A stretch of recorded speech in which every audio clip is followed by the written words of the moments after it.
할렐루야, 안녕하십니까. 오늘 이 시간도 여러분과 함께 귀한 말씀을 전하도록 하겠습니다. 오늘은 레위기강의 14번째 시간입니다. 레위기서 4장 31절로 35절까지 말씀을 제가 봉독해 드리고 말씀을 전합니다. 그리고 그는 그것의 지방 전체를 화평 제물들에 속한 희생제물에서 지방이 떼어지는 것 같이 떼어낼지니라. 그런 다음에 제사장은 감미로운 향기를 위하여 그것을 제단 위에서 주께 태울지니라. 그런 다음에 제사장이 그를 위한 속죄를 이행할지니라. 그리하면 그것이 그에게서 용서되리라. 그리고 만일 그가 죄 제물로서 어린 양 한 마리를 가져온다면 그는 그것을 흠없는 암컷 한 마리로 가져올지니라. 그런 다음에 그는 그 죄 제물의 머리 위에 자기 손을 얹고 나서 그들이 번제물을 죽이는 곳에서 그것을 죄제물로 도살할지니라. 그리고 제사장은 자기 손가락으로 그 죄제물의 피를 취하여 번제물의 제단의 뿔들 위에 바를지니라. 그런 다음에 그것의 피를 전부 제단 바닥에 쏟아부을지니라. 그리고 그는 그것의 지방 전체를 화평제물들에 속한 희생제물에서 어린 양의 지방이 떼어지는 것 같이 떼어낼지니라. 그리하면 제사장은 주께 불로써 드려지는 제물들에 따라 그것들을 제단 위에서 태울지니라. 그런 다음에 그가 저지른 그의 죄로 인하여 제사장은 속죄를 이행할지니라. 그리하면 그것이 그에게서 용서되리라. 아멘. 오늘은 레위기강의 4장강의 세 번째로 감미로운 향기의 제물들에 대해서 말씀을 상고하면서 먼저 죄 제물을 어떻게 드려야 할 것인가, 또는 화평제물들에 속한 희생제물들의 제물에 대해서도 말씀을 드릴 것입니다. 죄 때문에 죄 제물에 대해서 말씀을 드리지만은, 죄 제물에 대해서 말씀을 나누면서 한 번 구원은 영원한 구원이 아닌 점을 말씀드렸습니다. 죄 제물에 대해서 본문 레위기 4장 전체 문맥을 다루면서 레위기 4장 4절을 보면 그는 그 수송아지를 주 앞에 희생의 성막문으로 데려올지니라. 그런 다음에 자기 손을 그 수송아지의 머리 위에 얹고 나서 그 수송아지를 주 앞에서 죽일지니라 라고 하셨습니다. 또 35절에 가보면 그리고 그는 그것의 지방 전체를 화평제물들에 속한 희생제들의 제물에서 어린 양의 지방이 떼어지는 것 같이 떼어낼지니라. 그리하면 제사장은 주께 불로써 드려지는 제물들에 따라 그것들을 제단 위에서 태울지니라. 그런 다음에 그가 저지른 그의 죄로 인하여 제사장은 속죄를 이행할지니라. 그리하면 그것이 그에게서 용서되리라 라고 하셨습니다. 그리고 레위기 4장 4절을 다시 보면 그는 그 수송아지를 주 앞에 회중의 성막문으로 데려온다 이 말이죠. 데려올지니라 그렇게 말씀하시는데, 그러니까 오늘 말씀을 고찰해 볼 때 하나님은 다른 제사에 대해서, 죄 제물에 대해서 많은 말씀을 하셨습니다. 하나님께서 죄 제물을 드리는 데 있어서 왜 이렇게 많은 말씀을 구체적으로 하셨을까 하는 점이죠. 사람들이 하나님의 자녀로 택함을 받고 세상 속에서 살아갈 때 많은 죄를 짓고 살 것은 뻔하기 때문에 하나님은 우리 인간의 나약함을 미리 다 아셔요. 아시고서 아시기 때문에 죄에 대해서 사함받을 수 있는 길을 구체적으로 자세히 가르쳐 주셨던 것을 알 수 있습니다. 회개 기도를 드렸을지라도 다 하나님이 그 회개 기도를 받는 것이 아니죠. 무조건 죄만 뉘우치는 것은 회개 기도가 아닙니다. 그런 형식적인 회개 기도를 하지 말고 온전한 회개 기도를 하라고 이렇게 가르쳐 주신 것이 바로 죄 제물입니다. 올바른 회개는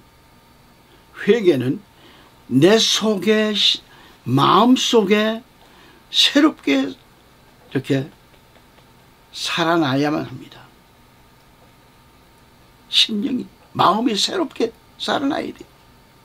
그리고 하나님의 뜻을 깨닫게 되고 변화되는 것이 올바른 회개라는 얘기죠. 올바른 회개.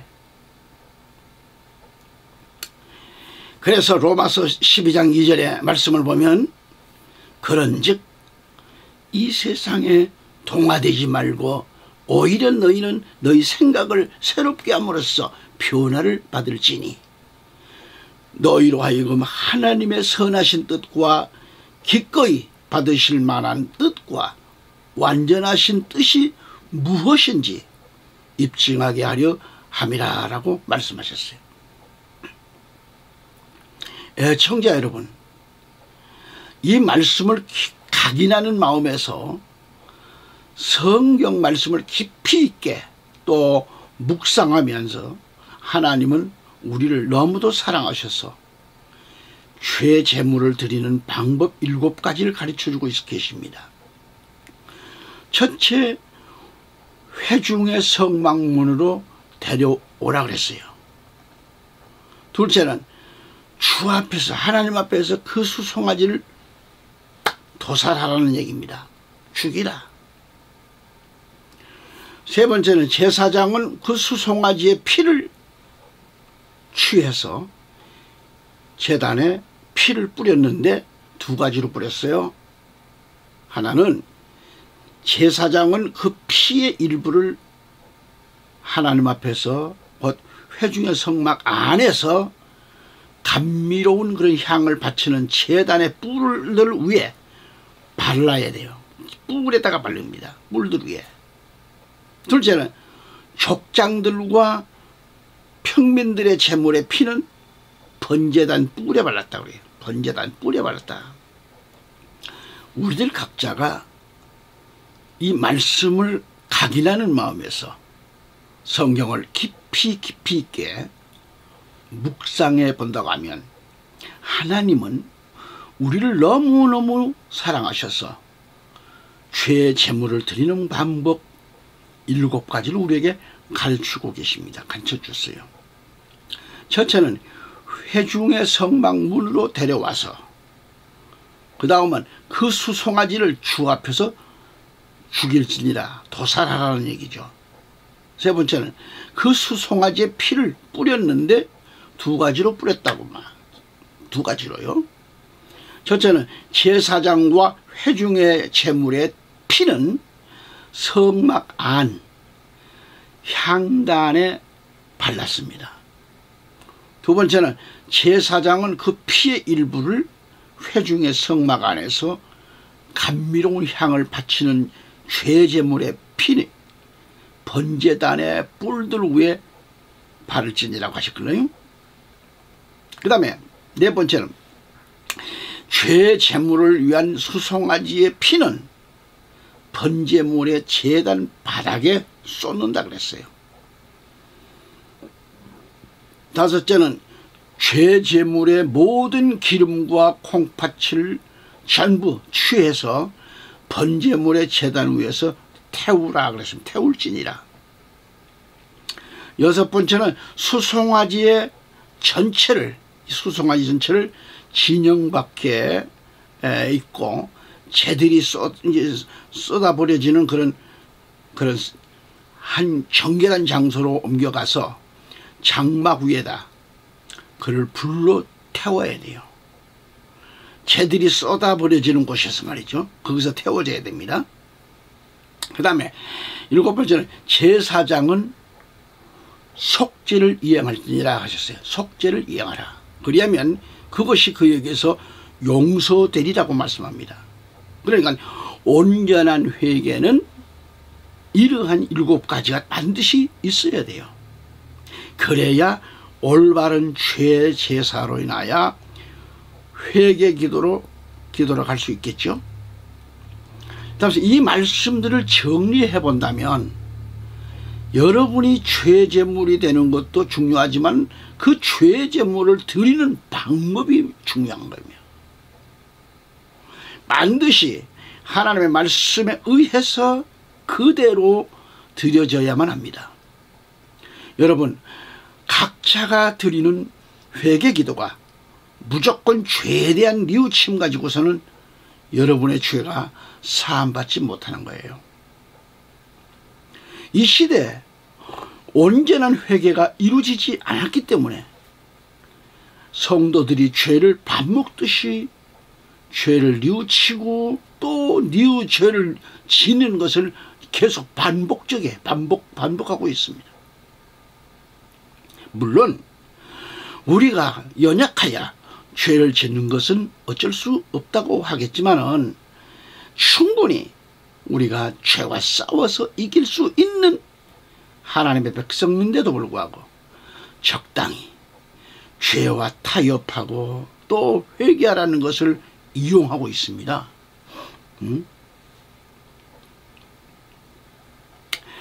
그러면 그렇다고 하면 이것처럼 각자가 무서운 죄를 짓고 있다고 하는 것을 깨달아야 되겠죠? 하나님은 우리에게 죄 제사를 통해서 참된 회개의 방법을 가르쳐주고 계십니다. 자, 그 다음에 지방이라는, 지방은 이 기름덩어리를 가리켜요. 지방. 그리고 두 콩팥이 나와요. 이 두 콩팥을 화평 제물들에 속한 희생제물에 수송아지에서 떼어진 것 같이 할지니라 이 말이죠. 그리고 제사장은 그것들을 번제물의 제단 위에서 태우라는 겁니다. 화평제물의 희생제물은 하나님과 화평한 관계가 되기 위한 제사입니다. 화평, 또 화목이라고도 말씀하죠. 화목한다, 화목하는 화평관계, 화목. 그래서 앞에 네 가지가 다루어진 죄제사는 속죄제를 가리키는 거예요. 죄제사라는 것은 하나님과 화평한 관계가 되는 거예요. 그래서 죄제물은, 바로 속죄제물은 죄에 대한 제사였기 때문에 아버지께 향기로운 제사가 될 수가 없었습니다. 그러나 온전한 죄제물을 드리면 주께 향기로운 냄새가 된다 그랬어요. 예. 레위기 4장 31절 말씀 보면, 그리고 그는 그것의 지방 전체를 화평 제물들에 속한 회개제물에서 지방이 떼어지는 것 같이 떼어낼지니라. 그런 다음에 제사장은 감미로운 향기를 위하여 그것을 제단 위에서 하나님께 태울지니라. 그런 다음에 제사장이 그를 위한 속죄를 이행할지니라 그렇게 돼요. 그리하면 그것이 그에게서 용서되리라는 겁니다. 그런 말씀이죠. 그러니까 십자가에서 예수 그리스도가 화평제물이 되셨어요. 이것은 곧 예수 그리스도 안에서 온전히 회개할 때 하나님과의 관계가 화평한 관계가 될 수 있다는 말씀입니다. 이것은 우리의 회개가 온전히 이루어지면 우리는 하나님과 화평한 관계가 되는 거예요. 하나님과 이 화목한 관계가 이루어진 그런 사람의 마음이 어떠하겠습니까? 고린도후서 5장 20절에 보면 너희는 하나님과 화목하라 그랬어요. 화평하라.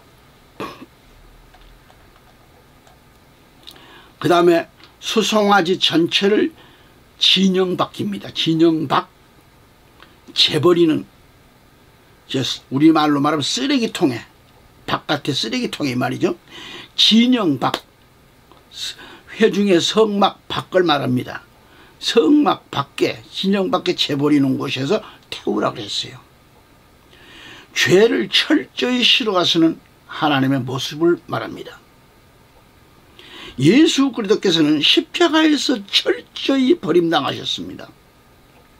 히브리서 13장 12절에 이런 이유로 예수님께서도 친히 자기 자신의 죄로 백성을 성결하게 구별하시고자 성문 밖에서 순환을 겪으셨느니라. 그렇게 말씀 나와요. 우리가 죄를 회개했으면 그 죄를 온전히 버리라는 뜻입니다. 다 버려야 돼요. 그 죄를 성령의 불로 완전히 태워서 죄로 만들어 버리라는 그런 뜻입니다. 죄로 만들어 버려라. 이제 이 단계는 죄가 사함받은 단계를 말합니다. 그러나 아직 죄 제사는 끝나지 않는 단계예요. 성도 여러분, 우리가 죄를 철저히 회개했다 할지라도 더욱 중요한 게 뭐예요?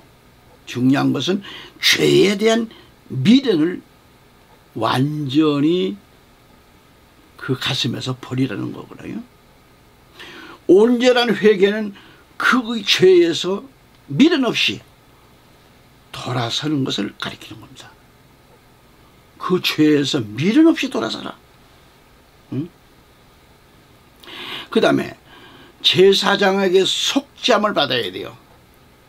여기서 제사장은 목사를 의미하는 게 아닙니다. 예수 그리스도를 의미하는 거예요. 히브리 3장 1절에 하늘에 속한 부르심의 동참자들인 거룩한 형제들아, 이런 이유로 우리 신앙 고백의 사도이며 대제사장이신 그리스도 예수를 깊이 생각하라고 하셨습니다.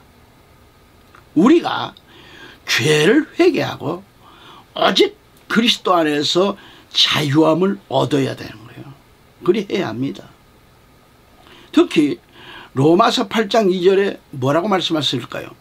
이는 그리스도 예수 안에 있는 생명의 영의 법이, 생명의 영의 법입니다. 나를 죄와 사망의 법으로부터 자유롭게 하였기 때문이라 라고 말씀합니다. 그러니까 우리의 죄는 오직 예수 그리스도의 피로 사함을 받아야 하고요, 또 오직 그리스도 예수 안에서 회개가 이루어져야 된다, 그런 얘기죠. 오늘 이 말씀을 듣고 계신 애청자 여러분, 온전한 회개는 이렇게 7가지로 반드시 우리 안에서 이루어져야 되는 거예요. 확실한 이 죄 제사의 회개 기도가 이루어져서 우리 모두 하나님 제단의 아름다운 제물이 되시기를 우리 구주 예수 그리스도 이름으로 축원합니다. 8번째, 성소의 휘장 앞에서 그 피를 7번 뿌린다는 것이 뭘까? 첫째는 제사장이 드린 그 수송아지의 피를 말하는데요. 두 번째는 이스라엘 회중이 드린 수송아지의 피를 말하고 있고요. 성막을 보면은 성소는 하나님의 영광이 임재해 계신 성스러운 곳입니다. 그래서 제사장이 제일 먼저 성소의 휘장 앞에서 그 피를 7번 뿌린다라고 하는 것은 죄로 인하여 잃어버린 하나님의 영광을 회복하기 위해서 그리고 그 수송아지의 피를 7번 뿌린다고 하는 것은 예수 그리스도를 통한 완전 속죄를 의미하고 있어요. 완전 속죄 7. 그러니까 예수 그리스도의 가상치론을 연상케 합니다. 가상치론은 종말의 계시록을 7복과도 연관됩니다. 예수 그리스도는 많은 사람의 죄를 담당하시려고 단번에 들이신 바가 되셨고, 이거 바로 초림 예수가 오셔서 그렇게 했죠. 또 구원에 이르게 하기 위해서 죄와 상관없이 예수님을 바라는 그런 자들에게 두 번째 재림하십니다. 이거 나타나시는 거죠. 히브리서 9장 28절에도. 그리스도의 보혈의 능력, 그리스도의 이 보혈의 능력은 우리가 깨닫게 할 뿐만 아니라 죄로 인해서 하나님과 단절된 관계를 다시 회복시키는 완전 속죄의 그런 그 효력이 있다는 겁니다. 히브리서 10장 19절 20절 말씀입니다. 그 다음에 향을 바치는 제단의 뿔들 위에 피를 바르는 건 뭘까요? 제단 뿔들에 가서 피를 발라요. 향을 바치는 제단은요, 제사장의 백성들을 위하여 중보의 기도를 드리는 것입니다. 이스라엘 백성들이 성막문에서, 바로 성막이라는 게 뭐죠? 회중의 성막, 그러죠? 회중의 이 성막문에서 기도드리는 그런 동안 제사장은 백성들을 위하여 또 성막 안에 있는 향을 바치는 성소의 휘장 앞에서 기도를 드리는 거예요. 그래서 그의 기도는 감미로운 향과 함께 하나님께 올라간다 그랬습니다. 그렇지만 주의를 요하는 것은 만일 제사장이나 회중이 범죄했을 때는 번제단에서와 같이 하나님과의 관계성이 단절된다는 말이죠. 단절돼요.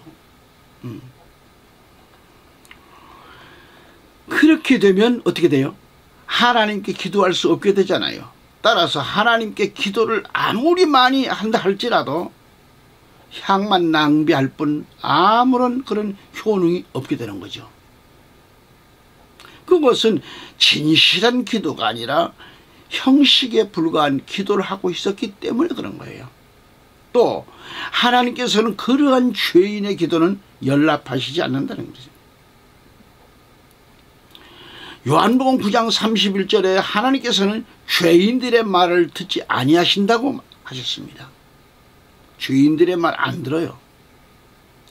잠언서 15장 29절 말씀 가서 보면은 주께서는 사악한 자들에게서 멀리 계신다래. 그러나 하나님께서는 의로운 자들의 기도를 들으시느니라 라고 말씀하셨어요. 그래서 제사장의 범죄는 백성들에게 죄를 덧입게 한다는 것을 명심해야 되고요. 기도를 통해서 하나님과의 교제를 회복하기 위해서는 향을 바치는 제단의 뿔들 위에 피를 발라야 한다는 것은 우리의 대속자이신 예수 그리스도를 우리의 중보자로 모셔드리는 일입니다. 근데 기도의 효력은 뭐예요? 기도의 효력은 예수님의 공로에 전적으로 의지하는 일이라 그런 얘기죠. 아멘. 그 다음에 제단의 뿔들 위에 바르는 피와 제단 바닥에 쏟는 피가 있어요. 제사장과 회중의 제물인 이 수송아지의 피를 성소 휘장 앞에서 감미로운 향을 바치는 제단의 뿔들 위에 바른 다음 번제물의 제단 바닥에 쏟아요. 쏟는데 우리는 성막에서 번제물의 제단은 예수님의 십자가 제단인 것을 강의를 들으셨기 때문에 이미 알고 계실 겁니다. 그러므로 번제물의 제단 사면에 뿔들 위에 바르는 피는 뭘 가리켜? 사면, 제단 내 묵탱이에 다니면서 뿔들 위에 이 기름을 피를 발라요. 이건 뭘 가리키느냐? 십자가 상에서 희생되신 예수 그리스도의 속죄의 피를 뜻합니다. 그리고 번제물의 제단 바닥에 쏟는 그 피는 무덤에 내려가신 예수 그리스도의 몸을 상징하고 있습니다. 레위기 17장 11절 가보면 이는 육체의 생명이 피 속에 있기 때문이라. 그런즉 나는 그것을 너희에게 주어 제단 위에서 너희의 혼들을 위한 속죄를 이행하게 하였노라. 이는 그것이 혼을 위하여 속죄를 이행하는 피이기 때문이다 라고 하셨어요. 지금 이 말씀은 사람의 생명은 피에 있음을 말씀합니다. 사람들은 범죄로 인하여 소중한 생명을 잃었습니다. 그렇기 때문에 누구든지 잃은 생명을 다시 회복하기 위해서는 피 흘림이 있어야 한다는 거죠. 우리는 죄 없으신 하나님의 어린 양 예수 그리스도의 대속의 피를 믿음으로 죄에서 사함받고 영원한 생명을 다시 얻는다는 그런 말씀이죠. 이것은 죄인들의 개개인들에 대한 그 하나님의 욕구의 충족입니다. 성도 여러분, 죄의 제사, 이 죄의 제사는 뭘까요? 뭘 말합니까? 생활 회개라고 했습니다. 우리의 원죄는 예수 그리스도를 믿는 그 순간부터 예수 그리스도의 피로 죄사함을 받았지만은 우리가 살아가면서 이모저모 죄를 짓고 살게 됩니다. 그러한 죄를 우리는 그대로 놓아두면 안 되잖아요. 원죄는 사함을 받았습니다. 응? 그래 죄는 장성한다 그랬어요, 성경에. 그리고 사망에 이른다 그랬습니다. 제가 가진 세번역 성경을 읽어보면 야고보서 1장 15절에 욕심이 잉태하면 죄를 낳고 죄가 자라면 죽음을 낳는다 그랬어요. 여러분, 죄가 자라도록 두면 안 되잖아요. 물이 고이면 썩듯이 우리의 죄도 우리의 마음속에 놓아두면 내 마음을 이게 썩게 만들고 내 혼까지 썩어지게 만드는 거예요. 그래서 이 시대 죄를 뉘우치는 자는 많은데, 죄를 뉘우치기는 하는데 올바른 회개를 하는 자는 적다 이거예요. 교회에서 그걸 구분 안 해요. 안 가르쳐줘요. 죄를 깨닫는 자는 많은데 피를 토하는 회개가, 이런 기도, 이런 피를 토하는 회개는 없는 그런 시대예요. 없어요. 아버지 막 피를 토하는 기도. 죄를 고백하는 자는 많은데 애통의 눈물을 흘리는 자는 적단 말이죠. 지금은 이 시대는 자신의 죄와 영적 전쟁을 선포할 때라고 그랬죠. 아마 그런 얘기는 많이 들으실 거예요. 성도들까지도 적당히 죄와 타협하면서 살고 있는데 말이죠. 또 세번역 성경을 읽어보니까 뭐라고 했을까요? 히브리 12장 4절입니다. 여러분은 죄와 맞서서 싸우지만 아직 피를 흘리기까지 대항한 일은 없습니다라고 했어요. 오늘 여러분 각자가 진실로 죄와 피 흘리기까지 대항한 일을 있으십니까? 그러한 일이 있어요? 또한 각자가 온전히 회개를 해 보셨습니까? 속죄 제사법을 통해서 우리는 온전한 회개가 무엇인지 말씀을 통해서 알았습니다. 어떻게 회개해야 올바른 회개인지 알았습니다. 온전한 회개가 우리에게 이루어질 때 우리는 바른 신앙생활을 하게 될 뿐만 아니라 하나님 제단에 향기로운 제물이 된다라고 하는 이 사실. 오늘 이 시대는 뼈를 딱 이 빨아먹는 드라큘라 짐승들이 너무도 많습니다. 국가를 송두리째 망가뜨리고 있는 묵을충과 같은 짐승들이 너무도 많지요. 드라큘라와 또 묵을충과 같은 짐승들이 있는 이것들이 있는 한 국익은 없습니다. 그래도 어찌하겠는가? 이 땅에는 하나님께서 인정하시는 구원받은 백성들이 있잖아요. 빛과 소금의 역할로서 빛이 들어가면 짐승들은 다 사라집니다. 소금이 들어가면 부패를 방지하게 됩니다. 빛이 있는 곳에 어둠이 근접하지 못합니다. 소금이 있는 곳엔 부패하지 않습니다.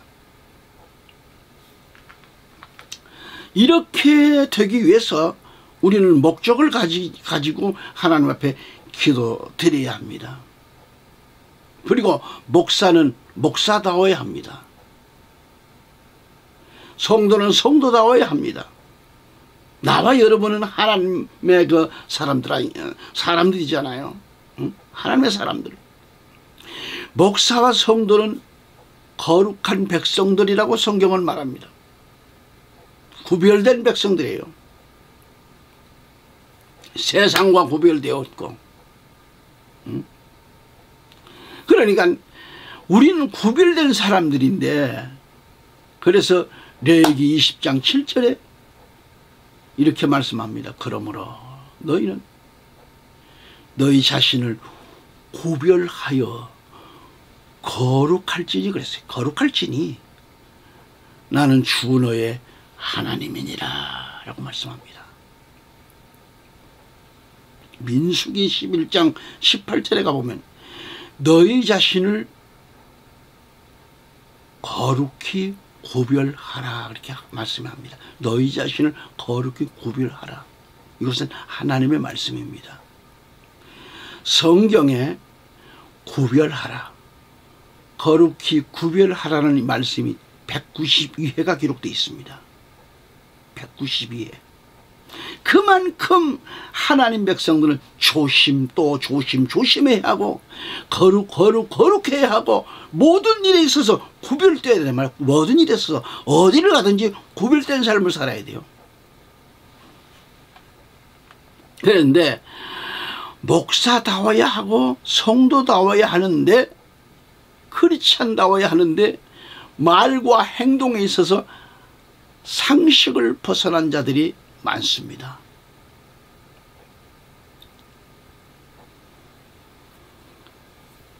도인으로서 지켜야 할 지식과 이해력, 판단력이 신앙에서 벗어난 자들이 많습니다. 심지어 음담패설로 해서는 안 될 육도문자를 쓰는 목회자, 성도가 다수입니다. 다수. 권사 한 분이 광화문 집회에 참석을 했는데요. 그거 참석하고 있는데 평소 교회에서는 너무도 성실한 그런 분이었어요. 그분이 갑자기 어느 날 육도 문자를 쓰고 있었는데 놀라지 않을 수가 없습니다. 완전히 욕쟁이로 변해버렸어요.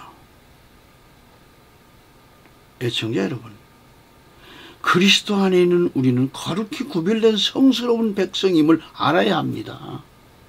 왜 거기 가서 이렇게 변했는지 몰라요.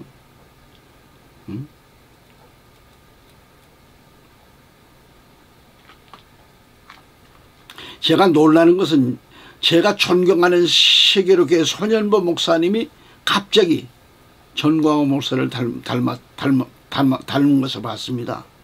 아니, 저분이 저렇게 되셨는가? 제가 그분들을 너무 아끼고 사랑하기 때문에 이 말씀 드리는 겁니다. 왜 저렇게 되었을까? 전광훈 목사를 위해서 기도드리지만은 손현보 목사를 위해서도 아픈 마음을 가지고 기도드리고 있습니다. 저는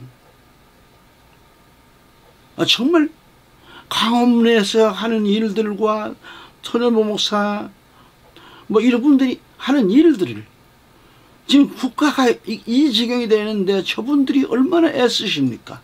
그러나 제발 제가 원컨대 목사로서 육두 문자 쓰지 말자는 얘기죠.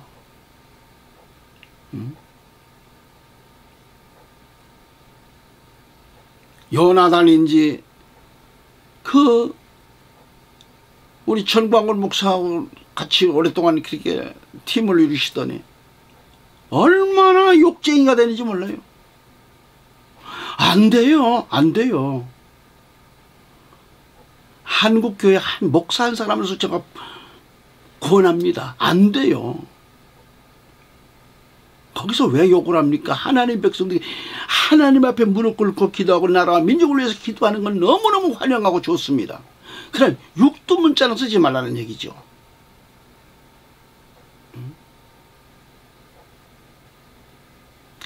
성도 여러분, 목사나 성도들이 음란패설에 오염되면 안 되잖아요. 목사는 목사다워야 하고 성도는 성도다워야 하고 그래요. 그래서 베드로전서 1장 16절에서 뭐라고 말씀할까요? 내가 거룩하니 너희도 거룩하라 그랬습니다. 레위기 14장 45절에 가서도 내가 거룩하니 너희도 거룩할지니라 라고 말씀했습니다. 이거 하나님 말씀이. 그래서 또 사도 바울은 고린도전서 3장 17절에 뭐라고 얘기를 했는가? 누구든지 하나님의 성전을 더럽히면 하나님이 그 사람을 멸하시리라. 하나님의 성전은 우리 마음이 하나님의 성전입니다. 자기 마음을 더럽히면 또 그것도 안 되잖아요. 그러니까 하나님의 성전을 더럽히면 하나님이 그 사람을 멸하시리라. 하나님의 성전은 거룩하니 너희도 그러하니라 라고 이렇게 말씀합니다. 그리고 우리 성도들은요, 구별하고 가려서 주 안에서 덕담을 나누어야 돼요. 또 농담도 아무렇게 하지 마세요. 덕담도 아무렇게 하지 마세요. 음탕하고 쌍스러운 말을 해서는 안 되잖아요. 현재 정치나 사회가 돌아가는 여러 가지 그 사안들을 볼지라도 나라 살림이 말이 아니잖아요. 지금요. 경제가 말이 아니잖아요. 악법으로 인한 정의가 사라졌잖아요. 지금. 주무부서의 장차관이 부재 중인 나라, 대통령이 철장에 투옥됐다가 이제는 어떻게 돼요? 대통령을 못하잖아요.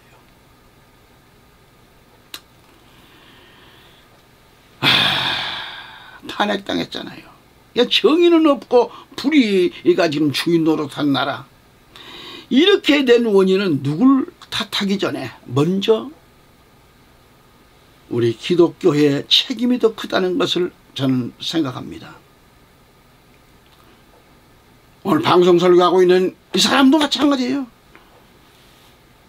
나라가 이 꼴이 된 것은 다 우리 지도자들의 잘못이다는 거예요. 정말 우리가 나라가 이 지경 된 걸 가슴을 찢고 회개해야 됩니다. 신구약 성경을 찾아보아도 이스라엘 역사 가운데 교회 지도자들이 타락하니까는 어떻게 돼요? 이스라엘 백성들이 타락했을 때 나라가 악의 무리에게 짓밟히고 나라가 없는 민족으로 포로로가 돼서 처참한 노예 생활을 그렇게 살았던 것을 너무너무 잘 알고 있잖아요. 오늘 우리 대한민국의 우리나라가 지금 이렇게 된 까닭은 바로 우리 기독교입니다. 서울과 부산 전국 도시와 소도시 읍면 어디를 가더라도 십자가 없는 곳이 없는 나라가 대한민국이에요. 십자가만 보아도 행복한 나라. 할렐루야 할렐루야. 저는 운전하다 시골에 십자가만 봐도 주여 할렐루야 할렐루야 운전을 그렇게 하고 갑니다. 감격해요. 십자가가 불야성을 이루고 있는 축복된 나라 아닙니까? 얼마나 소금 역할을 못하면 나라가 이렇게 부패했을까? 응? 소금 역할을 못하니까 그래요. 응? 나부터라도 소금 역할을 바로 하면 나라가 이 지경이 안 되죠. 응? 여러분, 교회는 있는데 교파는 300개가 넘는 분열된 나라. 십자가는 불야성을 이루고 있는데 축복된 나라인데 말이죠. 그 중에서도 친보 보수로 나누어진 이 나라. 서로가 싸웁니다.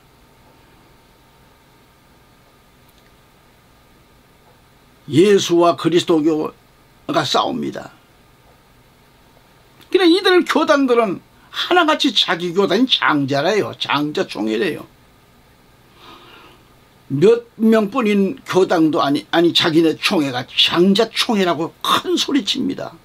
교단과 교회가 사분오열되었는데 지금 여기서 정치의 시녀가 된 정치 목사들, 이들 중에도 좌우로 나눠져 가지고 다투고 싸워요. 이들이 각자 교회로 돌아가면 주여 주여 자신이 마치 거룩한 목사인 양 거룩합니다.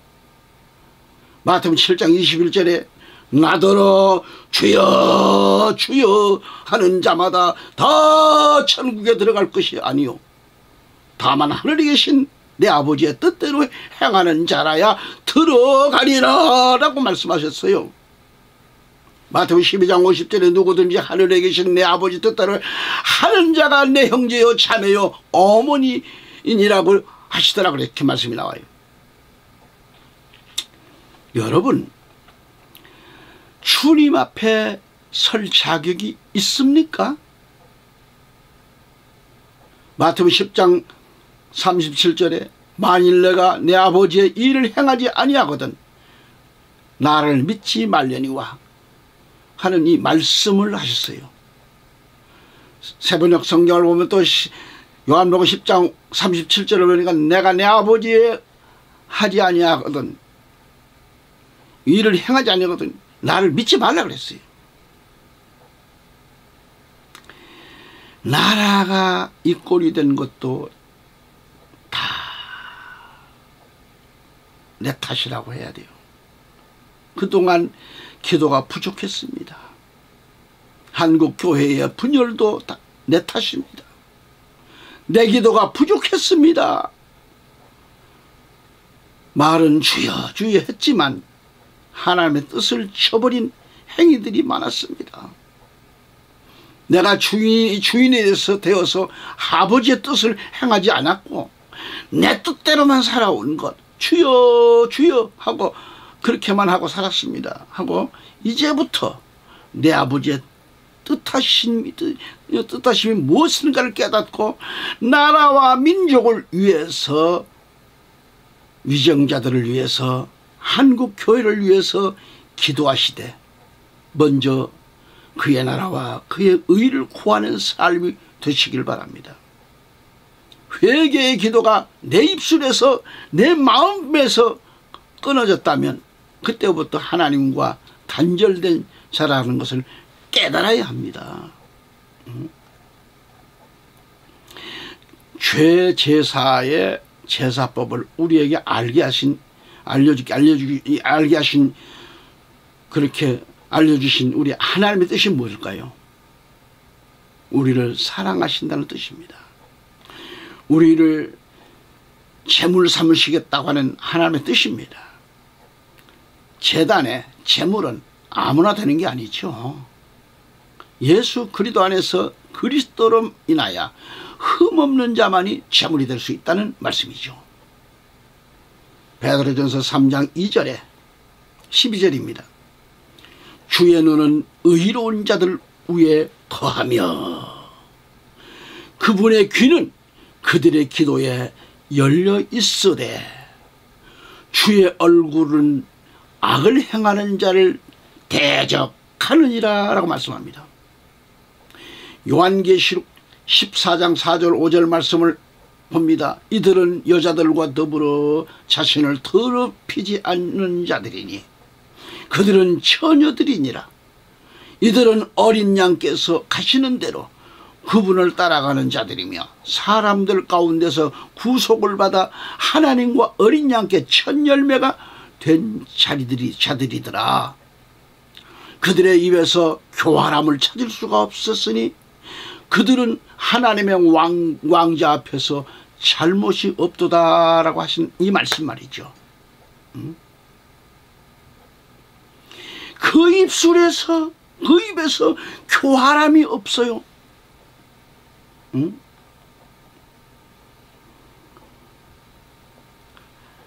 어린 양께 첫 열매가 된 자들이 그렇다는 얘기죠.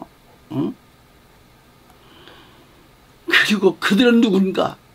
여자들과 더불어 자신을 더럽히지 않는 자들이라고 했습니다.